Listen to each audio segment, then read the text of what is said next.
Hello dear brothers and sisters. So welcome to போத்தமிழ் classes. So போத்தமிழ்ல அலகு 7 அலகு 7 வந்து பார்த்தீங்கன்னா தமிழ் சான்றோர் பற்றிய செய்திகள் சொல்லிட்டு ஒரு தலைப்பு நம்ம பார்த்துட்டு இருக்கோம். இதான் அலகு 7 இருக்கக்கூடிய கடைசி டாபிக். சரியா? அதில் வந்து பார்த்தீங்கன்னா நிறைய தமிழ் அறிஞர்கள் ஸோ அவங்கள பற்றின செய்திகள் இருக்கும். சரியா? கிட்டத்தட்ட ஒரு 13 தலைப்புகள் கொடுத்துருப்பாங்க தமிழ் சான்றோர் அப்படின்ற ஒரு தலைப்பில். அதில் 1 by 1 நம்ம பார்த்துட்டு இருக்கோம். போன கிளாஸ்ல வந்து பார்த்தீங்கன்னா நம்ம பாரதிதாசனை பற்றி பார்த்துருக்கோம். சரியா? பாரதிதாசனை பற்றி பார்த்துருப்போம் இல்லையா? அடுத்து நம்ம பார்க்கக்கூடிய ஒரு தலைப்பு வந்து பார்த்தீங்கன்னா டி.கே. சிதம்பரநாதர். ஓகேவா? டி.கே.சின்னு சொல்லக்கூடிய டி.கே. சிதம்பரநாதர் அவரை பற்றின செய்திகள் எக்ஸாம் பாயிண்ட் ஆஃப் வியூவில் எதெல்லாம் ரொம்ப இம்பார்ட்டனோ அதெல்லாம் பார்க்கலாம். ஸோ அழகாக கவனிச்சுக்கோங்க. சரியா? ஸோ ஃபோக்கஸ்டாக கவனிங்க. எதெல்லாம் ரொம்ப இம்பார்ட்டனோ நோட் பண்ணுறாங்க நோட் பண்ணிக்கோங்க. ஸோ அழகாக கவனிச்சுட்டே வாங்க. எக்ஸாம் பாயிண்ட் ஆஃப் வியூவில் இந்த கொஷின்லாம் நம்ம என்னென்னலாம் பார்க்குறோமோ அதுலேருந்து எக்ஸாமில் கொஷின்ஸ் வரதுக்கு வாய்ப்பு இருக்குது. ஓகேவா? அதே போல் நீங்கள் ப்ரீவியஸ் இயர் கொஷின் பேப்பர் எடுத்து பார்த்தீங்க அப்படின்னாலும் அலகு 7லேருந்து இப்போ போன குரூப் 4லையோ குரூப் 2லையோ எடுத்து பார்த்தீங்க அப்படின்னா அலகு 7லேருந்து வந்துருக்கூடிய கொஷின்ஸ் வந்து பார்த்தீங்கன்னா இப்போ நம்ம பார்க்கக்கூடிய கவர் பண்ணக்கூடிய டாபிக்ஸ்லாம் எடுத்து பார்த்தீங்கன்னா ஒழுங்காக கவனிச்சிருந்தீங்கன்னா உங்களால் ஆன்சர் பண்ணி எடுக்க முடியும். சரி, எல்லா கொஷினுமே உங்களால் ஆன்சர் பண்ண முடியும். சரியா? ஸோ பார்க்கலாமா? ஸோ தமிழ் சான்றோர் அப்படின்ற ஒரு தலைப்பு பார்க்க போகிறோம். தமிழ் சான்றோரில் டி.கே. சிதம்பரநாதர். டி.கே. சிதம்பரநாதர் இவருடைய இயற்பெயர் வந்து பார்த்தீங்கன்னா சிதம்பரநாதன். இவருடைய இயற்பெயர் என்னது? சிதம்பரநாதன். இவர் பிறந்த ஊர் ஸ்ரீவில்லிபுத்தூர். எங்க? ஸ்ரீவில்லிபுத்தூர்ல பிறந்திருக்காரு. வசித்தது பிறந்தது அங்க, ஆனால் வசித்தது வாழ்ந்தது வந்து பார்த்தீங்கன்னா திருநெல்வேலி, வண்ணாரப்பேட்டை மற்றும் குற்றாலத்தில் இருந்திருப்பார். சரியா? ஸோ இவருடைய காலம் வந்து பார்த்தோன்னா 1882 செப்டம்பர் 11 பிறந்திருப்பாரு. 1954 பிப்ரவரி 16 வரைக்கும் 16ஆம் தேதி உயிரிழந்திருப்பார். சரியா? ஸோ இதான் இவருடைய காலம். பெற்றோர் வந்து பார்த்தீங்கன்னா தீத்தாரப்பர், தாயார் வந்து பார்த்தீங்கன்னா மீனம்மாள் இல்லைன்னா மீனாம்பாள். ஓகேவா? ஸோ மீனாம்பாலும் கொடுத்தாலும் சரி மீனம்பாலும் கொடுத்தாலும் சரி, ஒருவேளை தாயாரை பற்றி கேட்குறாங்க அப்படின்னா ஸோ நம்ம வச்சுக்கோங்க. ஸோ மனைவி வந்து பார்த்தீங்கன்னா பிச்சம்மாள். அதே போல் இவருக்கு ஒரு மகன் இருக்காரு, தீத்தாரப்பன் என்கிற செல்லையா. ஓகேவா? ஸோ இதெல்லாம் பேசிக் இன்ஃபர்மேஷன். சார் இதெல்லாம் கொஸ்டின் கேட்பாங்கன்னா தெரிஞ்சுக்கலாம். மேபி கொஸ்டின் வந்தாலும் வரலனாலும் தெரிஞ்சுக்க வேண்டியதே நம்மளுடைய வேலை. சரியா? ஸோ ஒருவேளை கேட்டாங்கன்னா என்ன பண்ணுறது? டிஎன்பிசி எந்த நேரத்தில் எந்த கொஸ்டின் கேட்பாங்க தெரியாது இல்லையா? ஸோ அதெல்லாம் முடிஞ்ச வரைக்கும் தெரிஞ்சு வச்சுப்போம். நல்லா பாருங்க. ஸோ வழக்கறிஞர் இது பாருங்களேன், இந்த ஸ்டேட்மெண்ட் வச்சுலாம் கொஸ்டின் கேட்டாங்க பாருங்க. வழக்கறிஞர். ஸோ டி.கே.சி வந்து பார்த்தீங்கன்னா ஒரு வழக்கறிஞரும் கூட எழுத்தாளரும் கூட தமிழ் இலக்கிய திறனாய்வு முன்னோடி என்று அழைக்கப்படுகிறார். ஓகேவா? ஸோ தமிழ் இலக்கிய திறனாய்வு முன்னோடி. கம்பர் மீது அதிக பற்று கொண்டவர். கம்பர் மீது அதிக பற்று கொண்டவர். ஓகேவா? அடுத்து பாருங்க இவருடைய சிறப்பு பெயர்கள். டி.கே.சியை என்னென்ன சிறப்பு பெயர்கள்லாம் அழைக்கிறாங்க? முதல்ல பார்த்தீங்கன்னா ரசிகமணி. ரசிகமணி டி.கே. சிதம்பரநாதன் சொல்லுவாங்க. ஓகேவா? ஸோ ரசிகமணின்றது அவருடைய சிறப்பு பெயர். அடுத்து தமிழ் இசை காவலர். தமிழ் இசை காவலர். கடித இலக்கியத்தின் முன்னோடி. கடித இலக்கியத்தின் முன்னோடி. குற்றால முனிவர். இதுவும் ரொம்ப முக்கியமானது. ஸோ இவருடைய சிறப்பு பெயர்கள் எல்லாமே வந்து ரொம்ப முக்கியமானது. ஏதாவது வந்து பார்த்தீங்கன்னா இம்பார்ட்டன்ட் கொடுக்குறேன்னா அதை நல்லா ஃபோக்கஸ் பண்ணி பார்த்துக்கோங்க. ஆனால் எல்லாமே முக்கியம் தான், எல்லாத்தையும் படிச்சுக்கணும். சரியா? அதே போல் குற்றாலம் ரொம்ப முக்கியம்.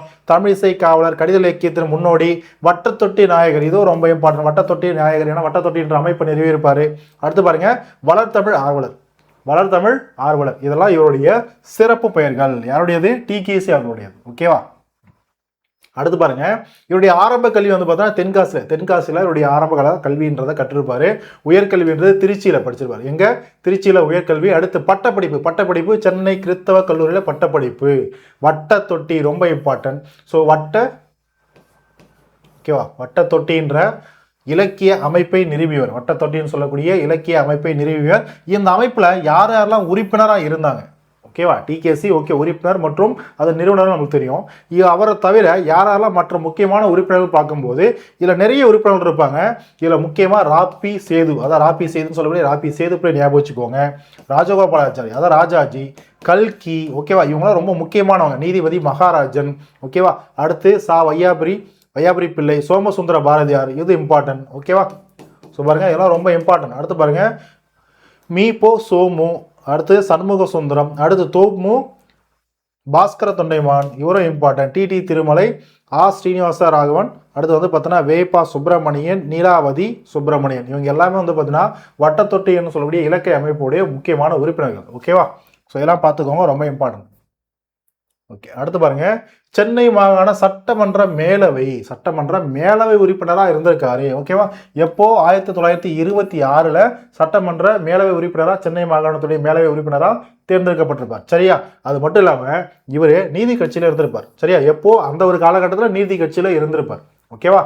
ஸோ அடுத்து பாருங்க இந்து அறநிலைத்துறையை பாதுகாப்பு ஆணையராக இருந்திருப்பார். இந்து அறநிலைத்துறையை பாதுகாப்பு ஆணையர் எப்போ?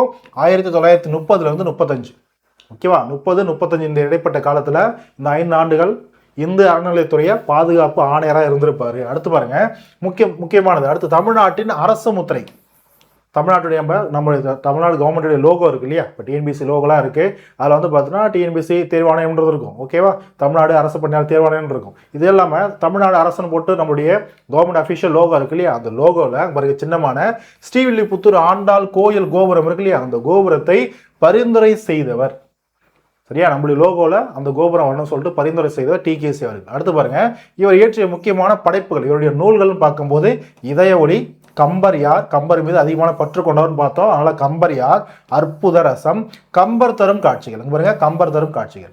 ஓகேவா, அடுத்து ஒரு சில நூலை பதிப்பும் செஞ்சிருக்காரு. ஓகேவா, பதிப்பாசிரியராகவும் இருந்திருக்காரு. முத்தொள்ளாயிரம், கம்பர் தரும் ராமாயணம் சொல்லக்கூடிய இந்த நூல்களை பதிப்பாசிரியராக இருந்திருக்காரு, இந்த 2 நூல்களுக்கும். சரியா, ஸோ இது ரொம்ப இம்பார்ட்டன்ட். அடுத்து பாருங்க புகழுரைகள்.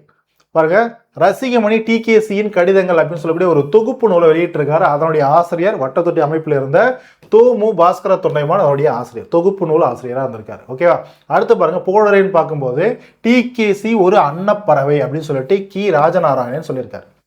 ஓகேவா, ஸோ ரொம்ப இம்பார்ட்டன்ட். அடுத்து பாருங்க, கம்பனை போன்று ஒரு ரசிகன் கிடைப்பதற்கு, அதாவது கம்பனை போன்ற ஒரு ரசிகன் கிடைப்பதற்கு வந்து பார்த்தீங்கன்னா வள்ளுவர் 7000 ஆண்டுகள் வந்து பார்த்தீங்கன்னா காத்திருந்தார் இல்லையா, அதே போல டிகேசி போன்ற ஒரு ரசிகன் கிடைப்பதற்கு கம்பன் வந்து பார்த்தீங்கன்னா 1000 ஆண்டுகள் காத்திருந்தாரு அப்படின்ற மாதிரி சொல்லியிருப்பார். ஓகேவா, ஸோ இப்போ கம்பனை போன்ற ஒரு ரசிகன் கிடைப்பதற்கு வள்ளுவர் 700 ஆண்டுகள் காத்திருந்தார். டிகேசி போல் ஒரு ரசிகன் கிடைப்பதற்கு, என கம்பன் மீது அதிகமான பற்று கொண்டவர் இல்லையா, கம்பன் 1000 ஆண்டுகள் காத்திருக்க வேண்டியதாயிற்றுன்னு சொல்லிட்டு நீதியரசன் மகாராஜன் சொல்லியிருப்பார். ஓகேவா, ஜஸ்டிஸ் மகாராஜன் சொல்லியிருப்பார். ஓகேவா, அடுத்து பாருங்க, டிகேசி சிதம்பரனார் சொன்னது என்ன சொல்லியிருக்கா பாருங்க, கவியில், அதாவது உண்மை ததுவும் உருவத்தோடு கூடிய கவியில் ஈடுபட்டு விட்டால் பாருங்க, வார்த்தை, தாளம், தமிழ் பண்பு இவற்றில் அப்படியே கரைந்து விடுகின்றோம். நாம் பாஷைக்கு, அதாவது மொழிக்கு ஒரு மந்திர சக்தி இருக்கிறதாகவே தெரிகிறது, அதாவது நம்முடைய பாஷை. சரியா, தமிழ். அடுத்து பாருங்க, கவியில் உள்ள உணர்ச்சி வசமாய், ஒரே நிமிஷமா, சரியா, உணர்ச்சி வசமாய் போய் வார்த்தை, தாளம், செய்யுள், கோப்பு இவற்றால் ஆகிய உருவமாக மாறிவிடுகிறோம். ஸோ கவிக்கு விஷயம் அல்ல உருவமே பிரதானம் சொல்லியிருப்பார். அதான் முக்கியம், பிரதானம் என்னது, முதன்மையானதுன்னு அர்த்தம். ஓகேவா, ஸோ உருவம் தான் பிரதானம் அப்படின்றத சொல்லியிருப்பாரு கவிக்கு, அது கவிதானது கவிக்கு. ஓகேவா, ஓகே, அடுத்து பாருங்க, ஸோ 7ஆம் வகுப்பு புதிய புத்தகம், இதில் தான் வந்து பார்த்தீங்கன்னா திருநெல்வேலி சீமையும் கவிகளும் சொல்லக்கூடிய முக்கியம், அதாவது திருநெல்வேலி சீமை, அது திருநெல்வேலி சீமைன்னு பார்க்கும்போது தூத்துக்குடி மற்றும் திருநெல்வேலி மாவட்ட பகுதிகள். ஸோ இப்போ வந்து பார்த்தீங்கன்னா தென்காசி பகுதியும் அடங்கும். ஓகேவா, ஸோ இந்த பகுதிகளில் இருந்த இந்த பகுதிகளுடைய சிறப்புகள் என்ன, இங்க இருந்த வாழ்ந்தோடைய கவிகளாகட்டும், இல்லை இங்க இருக்கக்கூடிய முக்கியமான இடங்களுடைய பெருமைகளாகட்டும், இது எல்லாத்தையுமே கம்பைன் பண்ணி அதை பார்த்தா ஒரு தொகுப்பு மாதிரி சொல்லக்கூடிய ஒரு பகுதி தான் டிகேசி கொடுத்துருக்கக்கூடிய அந்த ஒரு பகுதி. சரியா, ஸோ இப்போ 7ஆம் புதிய புத்தகத்தில் திருநெல்வேலி சீமையும் கவிகளும் சொல்லிட்டு ஒரு தலைப்பு இருக்கும். இது டிகேசி சம்பந்தப்பட்ட பாடம்ன்றதுனால இதையும் படிச்சு வச்சுக்கோங்க, ரொம்ப இம்பார்ட்டன்ட். சரியா, ஸோ பாரதியார் பிறந்து வளர்ந்த இடம் எட்டயபுரம், கோவில்பட்டியிலிருந்து கிழக்கே 8 மைல் தூரத்தில் உள்ளது. எல்லாமே சின்ன சின்ன செய்திகளாக இருக்கும், சின்ன சின்ன பாயிண்ட்ஸாக தான் இருக்கும், பார்த்துக்கோங்க. எட்டயபுரத்தில் சுமார் 200 ஆண்டுகளுக்கு முன்பு இருந்தவர் கடிகை முத்து புலவர். சரியா, கடிகை முத்து புலவர் வெங்கடேஸ்வரர். சரி, அதான் வெங்கடேஸ்வரன்றது தான். ஸோ வெங்கடேஸ்வர எட்டப்ப ராஜாவை பற்றி பல பாடல் பாடியிருக்கிறார்.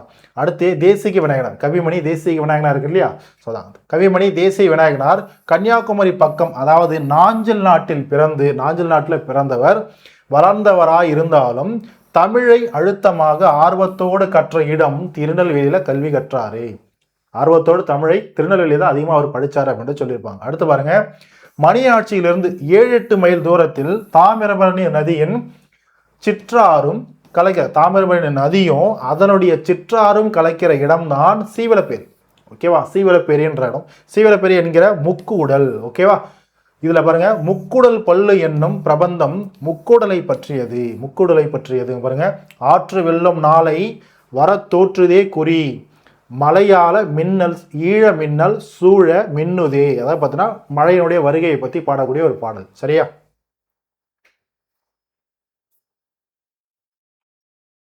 அடுத்து பாருங்க, சுமார் 300 ஆண்டுகளுக்கு முன் மதுரை பலப்பட்டடை சொக்கநாத புலவர் நெல்லைக்கு வந்தார். நெல்லையப்பர் கோவிலில் எழுந்தருளியுள்ள காந்திமதி தாயை தரிசித்தார். எல்லாமே செய்திகளா இருக்கும். ஓகேவா? யாரெல்லாம் திருநெல்வேலிக்கு வந்தாங்க போனாங்க, திருநெல்வேலியுடைய சிறப்புகள் என்ன, இதை பத்தி சொல்லக்கூடியது. ஓகேவா? திருநெல்வேலியிலிருந்து திருச்செந்தூர் போகிற மார்க்கத்திலே, மார்க்கம்னா வழியில 18வது மைலில் ஆற்றுக்கு வடகரையில் ஸ்ரீவைகுண்டம் உள்ளது. சரியா? ஸ்ரீவைகுண்டம் உள்ளது. பிள்ளை பெருமாள் ஸ்ரீவைகுண்டத்து பெருமாளை பற்றி பாடியுள்ளார். பிள்ளை பெருமாள் சொல்லக்கூடிய புலவர் ஸ்ரீவைகுண்டத்து பெருமாளை பற்றி பாடியிருக்காரு. ஆற்றுக்கு தென்கரையில் நம்மாழ்வார் அவதார தலமான ஆழ்வார் திருநகரி உள்ளது. ஆழ்வார் திருநகரி எங்க படிச்சிருப்போம்? நம்மளுடைய தமிழ் சிலபஸ்லையும் படிச்சிருப்போம். அதே போல ஆழ்வார் திருநகரி, திருக்குறுகூர், எல்லாம் ஒரே ஊர் தான். சரியா? இதனுடைய மருவு சொல்லாதான் குறுகை அப்படின்றது. திருக்குறுகூரை குறுகைன்னு சிம்பிளா மருவு சொல்லா சொல்லுவாங்க. ஓகேவா? ஸோ ஆழ்வார் திருநகரி, திருக்குறுகூர், குறுகை எல்லாமே ஒரே ஊர் தான். ஓகேவா? அடுத்து பாருங்க, நம்மாழ்வார் தனது ஈடுபாட்டை 1000 தமிழ் பாட்டில், நம்மார் தனது ஈடுபாட்டை 1000 தமிழ் பாட்டில், அதாவது திருவாய்மொழியில் வெளியிட்டார். ஓகேவா? அடுத்து பாருங்க, கொற்கையில் 2000 ஆண்டுகளுக்கு முன்னிருந்த ஒரு பெருங்கவிஞர் முத்தொள்ளாயிர ஆசிரியர். முத்தொள்ளாயிரத்துடைய ஆசிரியர் கொற்கையில வாழ்ந்தாரு, திருநெல்வேலி பகுதி இல்லையா? அதனால. அடுத்து பாருங்க, காயல்பட்டினத்தில் 250 ஆண்டுகளுக்கு முன்பு சீதக்காதி என்ற பெரிய வணிகர் சீதக்காதி என்றவர் ஒரு பெரிய வணிகர் வாழ்ந்தாரு. ஓகேவா? தமிழ் புலவர்களுக்கு பெருங்கொடை கொடுத்தார். தமிழ் புலவர்களுக்கு ஒரு வள்ளல் மாதிரி இருந்த ஒரு மனிதர். ஓகேவா? ஸோ அவருடைய இறப்பை பார்த்து பார்த்தீங்கன்னா, நமச்சிவாய புலவர் சீதக்காதியை பற்றி பாடியது அவர் இறக்கும் போது என்னென்று பாருங்க, பூமாது இருந்ததென் புவிமாது இருந்ததென் இப்பூதலத்தில், அதை இந்த பூமியில் நாமாது இருந்ததென்ன நாமும் இருந்ததென்ன நாவலருக்கு கோமான் அழகமர் மால் சீதக்காதி கொடைக்கரத்து சீமான் இறந்திட்ட போதே புலமையும் செத்ததுவே. அதாவது அவர் இருக்கிற வரைக்கும் புலவர்களை பார்த்தீங்கன்னா சிறப்புகளை செஞ்சு ஒரு கொடைத்தன்மையில இருந்தார் இல்லையா? ஸோ அவர் இறந்ததுக்கு அப்புறம் அந்த வள்ளல் தன்மையே போயிடுச்சு, அந்த புலமையும் போயிடுச்சு அப்படின்னு சொல்றாரு. ஓகேவா? ஸோ புலவர்களை ஆதரித்த ஒரு பெருவணிகர். ஓகே, அடுத்து பாருங்க, திருப்புகழ் பாடிய அருணகிரிநாதர். அருணகிரிநாதர் திருச்செந்தூரின் நந்தவனங்களை புகழ்ந்து பாடியிருக்காரு. அடுத்து பாருங்க, இக்காலத்தில் பாடுகிற காவடி பாட்டெல்லாம் கழுகுமலை முருகன் பற்றி தான். ஸோ பாருங்க, ஓகேவா? ஸோ இக்காலத்தில் பாடுகிற காவடி பாட்டு எல்லாமே கழுகுமலை முருகன் பற்றி தான். காவடி சிந்தை பாடியவர் யாரு? அண்ணாமலையார். ஓகேவா? காவடி சிந்து அப்படின்னாவே அண்ணாமலையார். ஓகேவா? படிச்சிருப்போம் இல்லையா? அடுத்து பாருங்க, சங்கரன் கோயிலில் பெரிய சிவஸ்தலம் அம்பாள் கோமதி தாய். அந்த தலத்துல அம்பாள் கோமதி தாய் இருக்காங்க. கோமதி தாயை பற்றி திருநெல்வேலி அழகிய சொக்கநாதர் பாடியது. என்ன பாருங்க, வாடா என அழைத்து வாழ்வித்தால் அம்ம உனை கூடாது என்றால் தடுப்பார் கோமதி தாய் ஈஸ்வரியே அப்படின்ற ஒரு பாடல். ஸோ யார் பாடியது? அழகிய சொக்கநாதர் பாடியது, கோமதி தாயை பார்த்து. ஓகேவா? அடுத்து பாருங்க, சங்கரன் கோவிலுக்கு வடக்கே 8 மைலில் முக்கிய ஸ்தலம் கருவைநல்லூர். ஓகேவா? அந்த கருவைநல்லூர் அப்படின்னாலும் இப்போ நாங்கள் அகழாய்வு பகுதியெல்லாம் பார்க்குறோம் இல்லையா? ஸோ அதானது கரிவலம் வந்த நல்லூர்னு அர்த்தம். ஓகேவா? ஸோ கரிவலம் வந்த நல்லூர் அப்படின்றது தான் கருவைநல்லூர், சிம்பிளா கருவை. ஓகேவா? அடுத்து பாருங்க, திருக்குறுகூர் வெண்பா அந்தாதி, பதிற்று பத்தந்தாதி, கலித்துறை அந்தாதி என்ற 3 நூல்களையும் பாடியுள்ளார். யாரு? இங்கு வாழ்ந்த புலவர் ஒருத்தர். ஓகேவா? இங்க கரிவலம் வந்த நல்லூர்ல வாழ்ந்த ஒரு புலவர் ஒருத்தர். இந்த நூல்கள்லாம் பாடினது அவர் தான். ஓகேவா? அடுத்து பாருங்க, கவி இல்லாமலே மனதை கவரக்கூடிய இடம் குற்றாலம். சுமார் 1300 ஆண்டுகளுக்கு முன் திருஞான சம்பந்தர் இங்கு வந்தார். நுண்துளி தூங்கும் குற்றாலம் என்று பாடியுள்ளார். கொஸ்டின் கேட்கலாம் இல்லையா? நுண்துளி தூங்கும் குற்றாலம் என்று பாடியவர் யார் அப்படின்றது கொஸ்டின் கேட்கலாம். திருஞான சம்பந்தர் அப்படின்றது தெரியணும். ஓகேவா? திருஞான சம்பந்தம் சிலபஸ் இல்லை சார், ஆனால் டிகேசி பாடத்தில் இதெல்லாம் குறிப்புகள் இருக்கு இல்லையா? கொஸ்டின்ஸ் கேட்கலாம், பார்த்துக்கோங்க. ஓகேவா?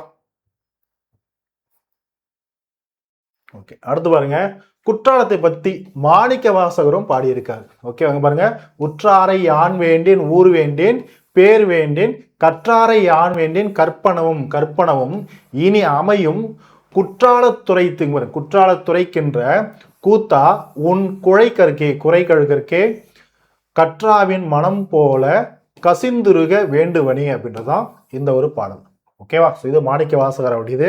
அடுத்து பாருங்க, குற்றாலத்துக்கு கிழக்கே 2 மைலில் உள்ள மேலகரம், சரிப்பா, மேலகரம் தானே, ஓகேவா, அந்த பகுதியில் இருக்கக்கூடிய ஸ்டூடெண்ட்ஸுக்கு தெரியும். ஸோ மேலகரம்.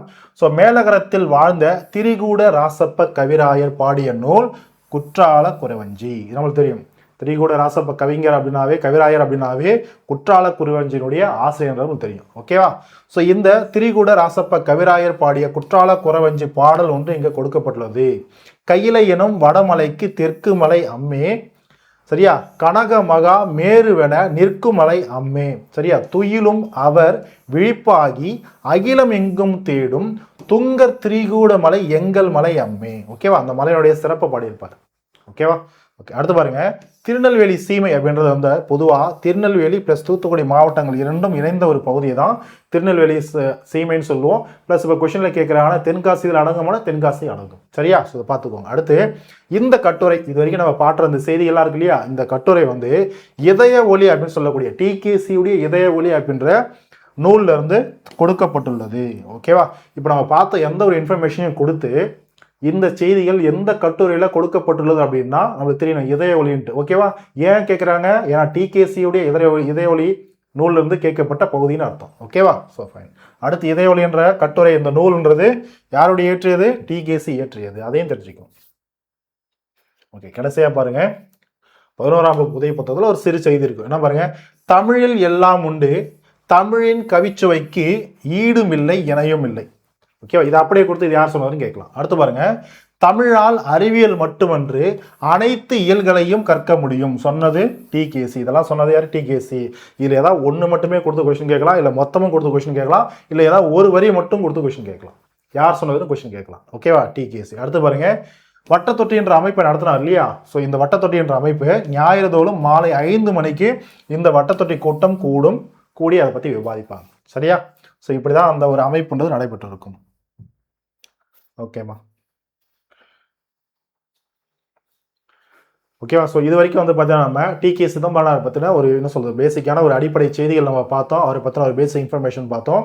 சிறப்பு செய்திகளாகட்டும், அவர் இயற்றிய நூல்களாகட்டும், பதிப்பித்த நூல்களாகட்டும், அடுத்து வந்து பார்த்தீங்கன்னா திருநெல்வேலி சீமையும் கவிகளையும் சொல்லக்கூடிய பாடப்பகுதி ஆகட்டும், இதெல்லாமே பார்த்தோம். இதில் தான் மேக்ஸிமம் கொஸ்டின் வரும். இதுக்கு முன்னாடி கேட்டக்கூடிய ஒரு கொஸ்டினும் ஒரு சில கொஸ்டின்ஸும் வந்து பார்த்தீங்கன்னா இதில் தான் வந்திருக்குது. மேபி இதுக்கப்புறம் கேட்கக்கூடிய கொஸ்டின்ஸ்லாம் எப்படி கேட்பான்னு தெரியாது. இந்த பாடத்தை நல்லா படிச்சு வைங்க. கண்டிப்பாக இதில் கொஸ்டின் கேட்டால் நம்மளால ஆன்சர் பண்ண முடியும். சரியா. அடுத்து நம்ம பார்க்கக்கூடிய ஒரு தலைப்புன்னு பார்க்கும்போது குன்றக்குடி அடிகள் அப்படின்ற நம்மளுடைய குன்றக்குடி அடிகளாரை பற்றி நம்ம பார்க்கலாம். அடுத்த ஒரு வகுப்பில் நம்ம அதை பார்க்கலாம். ஸோ தேங்க்யூம்மா, தேங்க்யூ.